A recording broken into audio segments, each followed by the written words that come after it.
Je me présente. Je m'appelle Katia Pogé. Je suis à la fois une nouvelle habitante sur le pays de Dinan et la nouvelle coordinatrice de l'association ESS Espérance. Espérance, c'est le pôle de développement de l'économie sociale et solidaire sur le pays de Rance. Vous connaissez ? Voilà, à peu près ce que je disais maintes fois lors de mes escapades à vélo du 9 au 18 juillet.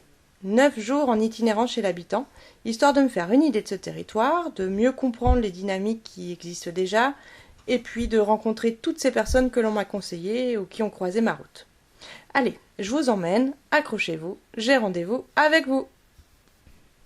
On est vendredi 10 juillet. Je me trouve au marché-concert du vendredi à la Ferme des Landes à Saint-Quin. Et je rencontre Jeff, Jean-François Renaud de Savondou. On peut lire sur son site internet « Savondou est né d'une idée simple. S'il ne devait rester qu'un produit dans la salle de bain, ce serait le savon. Un savon en harmonie avec votre corps, qui le respecte, le protège. » En discutant avec lui ce jour-là, je me rends compte que son souci d'harmonie va bien plus loin. C'est aussi une question d'économie locale, de développement durable, et qu'il se pose plein de questions. Écoutez. Donc Jeff, hein, c'est ça ? Ouais, c'est ça, Katia. Chez Savondou. Donc on est en train de discuter des problématiques que tu rencontrais toi et de tout ce que... Les défis à relever, quoi. Oui, voilà, c'est ça. Mes défis, c'est vraiment sur la relocalisation de mon activité, notamment sur adresser un territoire comme Saint-Quin et Matignon, où on va avoir une population qui s'élève à 5000 personnes, qui serait largement suffisante pour me permettre de vivre juste ce qu'il faut. Et pourtant, j'ai besoin d'aller vendre ailleurs parce que j'adresse pas cette population-là. Donc il n'y a pas le réflexe encore des gens d'aller prendre au savonnier du coin, on va plutôt chez Super U. Et donc moi ça m'oblige à aller faire des salons un peu plus loin pour pouvoir trouver d'autres clients. Donc on a voiture, voilà, CO2. Donc moi je dépense du CO2 et ceux qui amènent à Super U ou ailleurs vont aussi dépenser du CO2. Donc on a une espèce de double peine aller-retour, alors qu'il y a tout ce qu'il faut pour faire du savon ici. Alors tout ce qu'il faut, non, pas tout à fait, parce que mon deuxième défi, ça va être comment trouver des matières premières locales. Et j'en ai pas. Il faut se dire les choses telles qu'elles sont, c'est-à-dire les huiles. Les huiles et la soude, en gros. L'eau, ça va. Ouais. Mais les huiles et la soude. Donc la soude, on en faisait dans le temps ici, c'est-à-dire que c'était à base d'algues et autres, mais on en fait plus, c'est industriel, il n'y a plus de production naturelle de soude. Et s'il y en a un peu, c'est juste le folklore et ça coûte super cher. Ouais. Donc le savon va être triplé. En tout cas, il n'y a pas de, même de filière artisanale qui permettrait non. Voilà. Et puis les huiles, il n'y a quasiment pas d'oléagineux dans le coin. Les seuls, c'est le colza qui est vendu pour en faire de l'agrocarburant parce que c'est une filière qui rapporte aux agriculteurs. Et c'est tout. Et même un peu plus au niveau départemental, régional ou... J'en trouve en Mayenne du colza. Ouais. Et sud de l'Ividen peut-être nord Loire-Atlantique, et en Normandie il y en a un peu plus. D'accord. Mais tu vois, tu sors, t'es encore dans des... T'es quand même bougé, et c'est que très peu de variétés en fait. Alors après, moi il y a d'autres problèmes, c'est-à-dire qu'il y a du karité, il vient forcément d'Afrique, l'argan vient forcément d'Afrique, donc ça voudrait dire abandonner tout ça, ça veut dire prendre le défi de faire des savons. Parce que tu peux après travailler sur la partie équitable. Mais équitable, ça ne veut pas dire forcément nécessairement qu'elle est écologique. Ah bah non, voilà. Mais ça veut peut-être dire que tu peux travailler sur une filière qui est équilibrée nord-sud, qui permet aussi de faire vivre. C'est le cas déjà aujourd'hui, je travaille avec une boîte. Mais quelque chose d'intéressant. Mais ce qui m'intéresse à terme sur une perspective vraiment résiliente, il faut pouvoir faire du savon demain. Aujourd'hui, voilà. Tu peux pas. Non. Donc ça c'est un défi à terme et ça ne veut pas dire qu'il est urgent, ça veut dire qu'il faut s'y préparer. Moi j'ai toujours cette question là, je peux faire comme ça, mais quand je pourrai plus, comment on fait ? C'est ça l'idée, le plan B il est où ? Et il n'y a pas. Donc il y a à la fois sur la façon d'approvisionner et de consommer sur le territoire, mais il y a aussi la façon dont on prend nos matières premières. Moi c'est fait ici, mais les matières premières viennent de loin. Ça ne veut pas dire que c'est mal, ça veut dire qu'on n'a pas de solution plan B ici localement, alors qu'on pourrait en faire. On a fait de l'huile autrefois. Ouais. Et est-ce que ça pourrait permettre à d'autres filières de l'huile qui auraient besoin d'huile à part un savonnier ? Il y a peut-être aussi d'autres... comment forcément les restaurants ou autres qui utilisent de l'huile, mais ça va être tout de suite de l'huile d'olive. L'huile d'olive, elle vient de loin, de toute façon, elle vient pas d'ici. Les gens vont pas faire. C'est vrai que l'huile de colza peut faire, mais elle a des goûts marqués différemment que l'olive, donc ça peut changer les habitudes gustatives des gens. C'est des vraies questions, quoi. Ouais. Toi, tu utilises quoi comme... Du coup, elle vient d'huile. Olive, donc elle vient souvent de Tunisie, parce que j'aime bien la Tunisie. Je suis attaché à ce pays. pour des raisons autres. Et puis ça peut être de Grèce, ça peut être d'Espagne, Portugal. À une époque, je travaillais avec un producteur portugais directement, c'était sympa. Et puis après, je te disais, Carité d'Afrique. Et la soude, du coup? La soude vient de France, d'une usine en France à Tavaux, mais c'est juste industriel, quoi. Ouais. Alors c'est pas polluant, puisque maintenant ils utilisent des procédés qui sont respectueux de la nature. C'est un procédé par un peu l'équivalent de l'osmose, par des diaphragmes. Il n'y a pas de.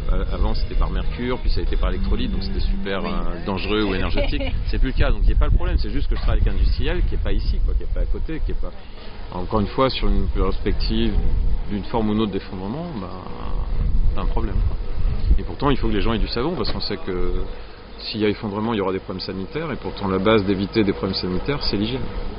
Donc tu vois, tout s'enchaîne quand tu réfléchis. Et tu as vu le confinement, ça a été un... Sérieux monsieur, parce que je crois qu'il attend depuis longtemps. Fais pause. Le savon. Ouais, je suis désolé, je vous fais. Non, mais bien. Alors je vais prendre le... Vous les connaissez déjà? Ouais, en fait mes parents ont déjà fait D'accord. Okay. C'est pour un cadeau, donc j'aimerais bien prendre un dé de laurier ortie. Ouais. C'est pour offrir à qui? À des personnes de 45 ans. D'accord. Monsieur, dame, vous savez ce que vous voulez, celui-ci donc, mon année c'est... Qui reviennent comme ça. Ouais, c'est un grand produit de fidélité parce que moi je suis attaché à la qualité, donc je ne déroge pas à la qualité. Il n'est pas question de céder à des sirènes de gros volumes comme ont fait des collègues à moi, et moi je dirais toujours non parce que c'est la qualité qui m'intéresse. Et du coup tu es obligé quand tu dis qualité, ça veut dire petit volume forcément. Petit volume, tout à la main. Je travaille comme le boulanger qui est là-bas, Jacques Myriel. Voilà. Ouais. On a notre façon de faire, on prend le temps, on laisse la nature agir sur les trucs. Les savons c'est moi, les baumes c'est ma femme. Ah ouais, vous êtes tous les deux, d'accord. Ouais. Super. Et quand tu dis là je vois 100% biodégradable, savon écologique, c'est qu'il y a beaucoup de savons qui ne le sont pas, ou c'est que... La grande majorité des savons sont aujourd'hui industriels et contiennent des substances pétrolifères. Il y a des savons, c'est 100% de pétrole. Et ils continuent à appeler ça du savon alors que c'est pas un savon, un stricto sensu. Oui, parce que savon c'est un corps gras saponifié, exactement. Qui s'appelle la saponification, si je ne me trompe pas de mes souvenirs. Voilà. T'en as peut-être même fait à l'école. J'en ai peut-être même fait à l'école. Mais à chaud sans doute. Souvent sur le bec benzène pour avoir un résultat rapide. Oui, c'est ça. Ouais. Pour que tout de suite on voit se former. Alors que là c'est à froid, donc j'ai pas mes photos, mais là je vais préparer, je vais mouler, découper, je vais laisser pendant 5 semaines les savons sur une grille, à quelque part entre guillemets s'affiner au rythme de la nature. La nature a besoin de temps. Nous les hommes on l'a dit lente, c'est probablement plutôt nous qui sommes pressés. Ça c'est sûr, je confirme. Et pourtant, quand tu prends le temps, tu obtiens des bonnes choses. Tu les as pas pris en main, on a parlé. Mais... Non, c'est vrai, j'adore les savons. Prends le toucher, tu vas voir, le toucher est complètement différent. Ce toucher cireux que tu as sous le doigt, tu vas le retrouver sur le corps. Savon naturellement hydratant. Et alors pour revenir au biodégradable, dans mon procédé de fabrication, je ne génère quasiment pas de déchets moi déjà, à part de l'essuie-tout pour le corps gras. D'accord. J'ai fait le choix de l'essuie-tout par rapport au détergent, parce que l'essuie-tout tu le brûles, mais les détergents ils partent dans les rivières, voire dans la mer. Donc j'ai fait ce choix-là, il est contestable, discutable, mais moi c'est le choix que j'ai fait, il fallait l'un ou l'autre, il n'y a pas d'idéal. Et puis je ne dépense pas d'énergie puisqu'il n'y a pas de cuisson, donc pas du tout énergivore. Et effectivement, le pain de savon comme l'emballage sont 100% biodégradables quand c'est chez toi. Okay. C'est juste plus lent, c'est juste prendre l'attention d'être à ce qu'on fait et pas balancer des trucs vite fait. J'ai vu des collègues faire comme ça parce qu'ils ne prennent pas le temps de produire correctement. C'est comme, encore une fois, je prends la comparaison du boulanger qui va travailler sa pâte à la main lentement pour la laisser reposer longtemps avant de la cuire lentement encore, ou un boulanger qui va malaxer vite fait des farines prêtes à l'emploi qui gonflent beaucoup plus naturellement parce qu'elles ont beaucoup de gluten. Et puis voilà, ils font plus l'effort. Et ça fait combien de temps que tu es savonnier? Ça va bientôt faire 8 ans. Ouais, en septembre ça fera 8 ans. Et du coup, tu penses avoir... je sais pas, des nouvelles techniques en tête ou des choses que tu voudrais faire autour du savon que tu n'as pas encore fait mais que tu voudrais travailler? Alors autour du savon, non, des nouveaux savons. Oui, autres. On réfléchit avec Nathalie à une gamme de produits pour la maison maintenant, lessive, savon détachant, savon pour la vaisselle, des choses comme ça. D'accord, bah oui, ça c'est vrai que... C'était le travail qu'on a fait là au printemps un petit peu. On a bien avancé. On est content. Donc il pourrait y avoir prochainement une lessive savon double. Ça c'est... Chut. Chut. Merci beaucoup Jeff. Je t'en prie Katia.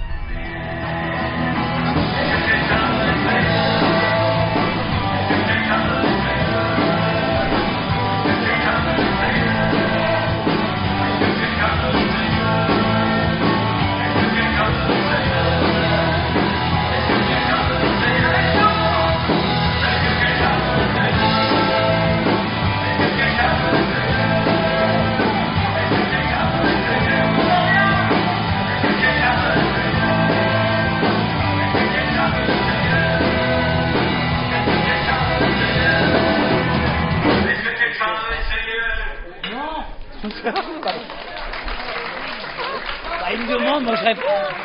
Essayez quoi d'abord déjà? Donc c'est oui. C'est oui.